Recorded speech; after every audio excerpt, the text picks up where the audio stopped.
Hello and welcome into Corn-Fed Sports in the Morning on this Wednesday of the first official week of Husker football practice. So it's glad to actually say we've been out and about and looking at a couple different things. I have a couple headlines for you now. Friday we're going to have an interview-heavy show, just compile a lot of the videos and stuff we've been doing. So we have some audio clips we're going to talk about. We have some stuff we'll put on the site. So rather than just put it all in this little bit, we're just kind of going to talk now and put all the clips out there for later. So we have 5 topics for our Corn-Fed 5, and so we'll just jump right in with 5 different football topics. So Gage, what do we got for number 1? Last night actually marked the second practice for the Nebraska football team going into 2013 fall camp. What's your overall perception so far of, first 2 days practice? Obviously, media only had availability last night, but what's your perception?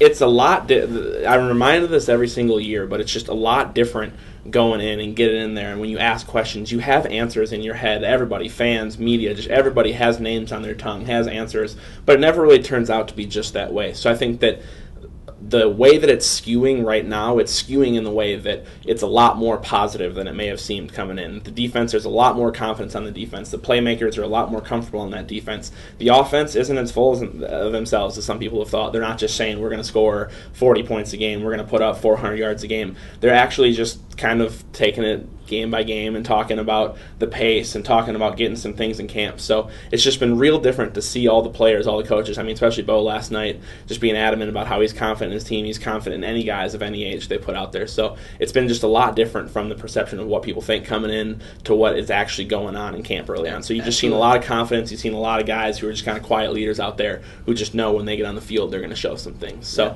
I think that's real interesting, and we'll deal with perception obviously a lot more. So instead of rambling too much, we can just jump right in and keep going on. Yeah, absolutely. Another question brought up to Bo last night was, kind of his thoughts on, the defense and how, the media's kind of been doubting the Nebraska football black shirts going into the season. Bo said, that's you guys, not me. What is your overall perception of the defense? It's only been 2 practices. I've only seen, obviously we get a little window at the beginning of practice, so we get to go for the pre-practice and just kind of physically see how the guys look. You don't really get to see a lot of action.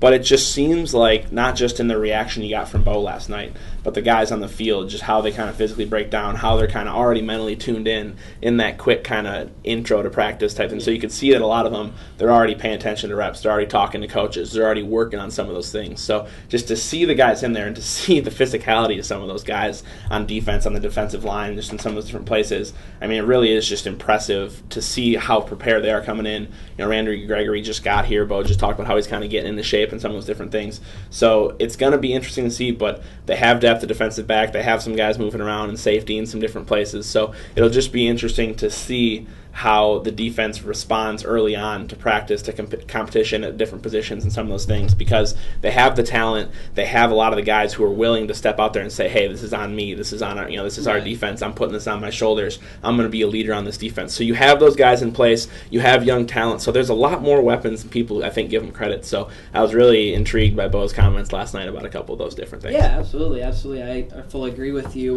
Moving on to the offense side of the ball now, though, kind of a guy that's been in the limelight last year, Amir Abdullah. He was, kind of a backup to Rex last year, and then he came in, to fill in where Rex was out when he was injured with a knee injury. But going into this year, Amir's going to be the starter. What do you think his mental aspect is, being the number 1 guy this year?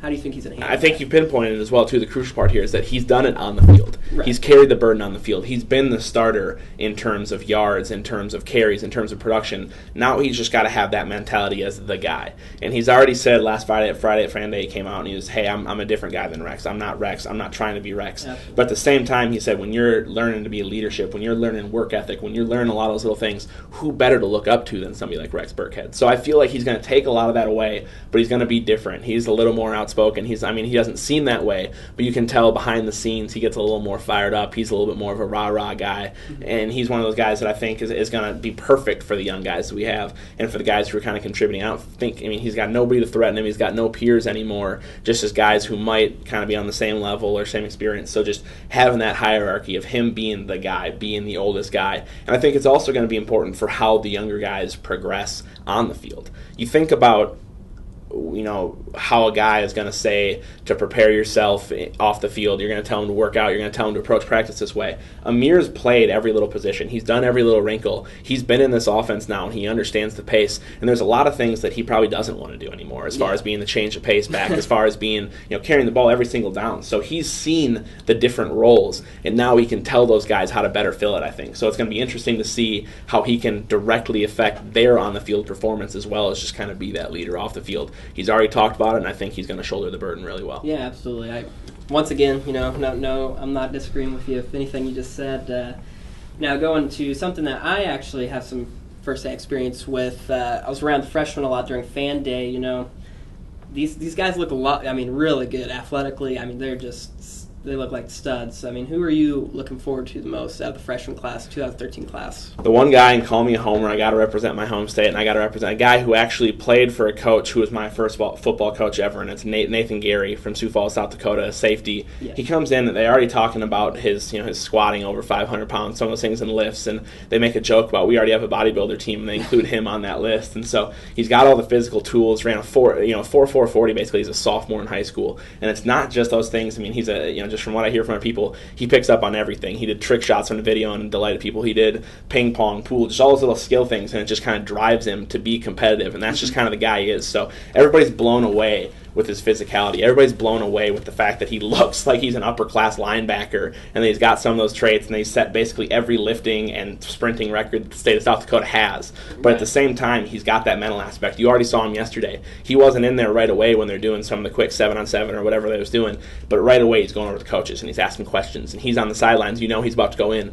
but even when he's on the sidelines and waiting, he's asking questions. He's dialed in. So everybody's talking about the physical, but just, that's as far as my inside reporting is going to go. But, he's a student of the game. He's a guy who's really heady, really smart, really, there's a lot more to him than just the physical things. And so I think people are going to get a better aspect of that as he gets on the field, as he gets in some different situations. Right. But we've had physically gifted safeties. We've had a lot of guys who can physically play the position. But the last guy, Austin Cassidy, who kind of thought about it, who kind of just went through the motions mentally before everything else, was really successful and had a lot of success in this system and played perfectly for this system. So I think Nate Gary is going to be a guy that you're going to see physically able to contribute. And Bo mentions it yesterday after practice, saying guys are game ready. What game ready means is they can physically handle the challenge. And that's the big thing at this level of college football, is being able to physically get out there and handle. So when Bo says guys are game ready, it means physically they can jump in and not be left behind. So that's the biggest thing. Now it's just whether or not he's going to be picking up. But just from everything I know of the kid, from just coming in, I just think he's going to be a guy who quickly picks things up. And don't be surprised if you see him not even maybe just working the rotation, but eventually maybe starting a game, being a guy who comes into the defense and is kind of one of those young dynamic playmakers. Yeah, absolutely. Last but not least, this guy actually just moved to safety. Former cornerback Andrew Green. Andrew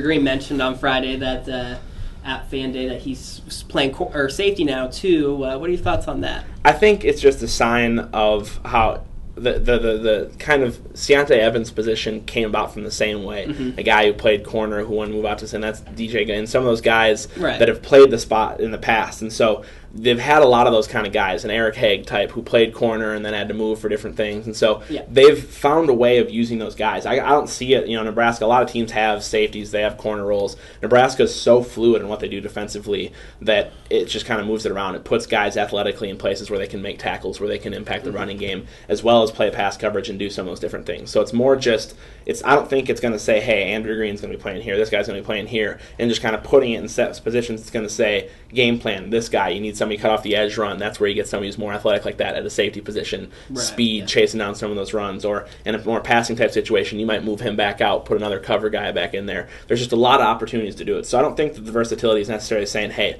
what guy's going to move? Where's this guy going to stay? And it's not going to be something that's just set in stone. You just kind of go off of it over and over again and say, hey, here's how it's changed, and here's what the defense looks like now. It's going to always be changing. It's not going to be Andrew Green here. It's going to be this guy here, and Charles Jackson helping out there, and Harvey Jackson helping out here, and Ciante dropping down to the nickel. So there's just going to be a lot of those moving pieces around, and so I think it's just good to see the guys just play as different positions, because then if they're kind of doing a hybrid corner safety, if they've gotten the reps at safety and they've seen the middle field, they can play anything. So I think what the coaches are trying to do is just get guys used to playing all over the field. The secondary is the secondary. It's going back to DB means DB. It doesn't just mean cornerback, it doesn't just mean safety. So I think that's the best way to handle some of these jet sweeps, to handle the spread out offenses. And Bo already talked about the spread out offenses yesterday. I thought maybe he'd make it through the first practices without talking about spread out offenses, but that's what he's facing. That's the reality of the teams that they're going to face up against. And so when you got guys who are willing to move from places and willing to flex around the defense, I think it just helps with having different weapons you can employ in different places. So the defense, I think, is going to benefit a lot from some of those different versatile players. All right, well, that wraps up our quick Corn-Fed 5 for this morning. Like I said, we'll have interviews from Bo. We'll have Amir's quote. We'll have some of those different, first-hand documents for you guys. So we'll tweet that out, but this is just our Corn-Fed 5, our little breakdown. We'll have another show coming this Friday. Like I said, interview heavy, kind of have some more nitty-gritty going into the details of some different things. But for now, for this Corn-Fed 5, I'm Pat Radigan. I'm Gage Peak. Thanks for joining us.